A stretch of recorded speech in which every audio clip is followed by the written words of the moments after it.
কি ঠিক তো? তাই এখনো সময় আছে। আমরা বিশ্বনবীর যে আচরিত পথ, সেটা যেন কোনো সময় আমাদের যেন দিকভ্রান্ত না হয়। দেখুন, মদ খাওয়া সম্পর্কে নতুন করে বলার কিছু নেই। এটা একদমই দলিল আছে যে কেন মদটাকে হারাম করা হয়েছে। মদ খেলে কি হয়? তার যে মানসিক বিকাশ, সেই বিকাশ সম্পূর্ণভাবে নষ্ট হয়। নবী সাহেব কোন সময় তার একটা কাজও আপনি ইনজাস্টিস পাবেন না।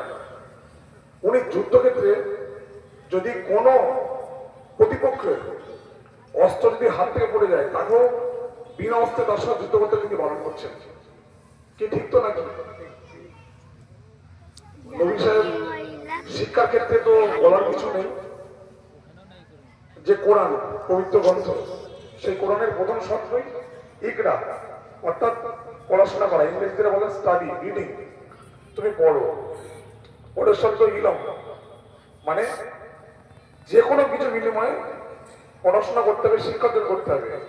তার জন্য যদি সুদূর চীনে যাওয়ার প্রয়োজন হয়, সেটাও যাওয়া যেতে পারে।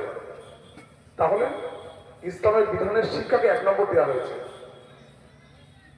শিক্ষা ছাড়া ইসলামের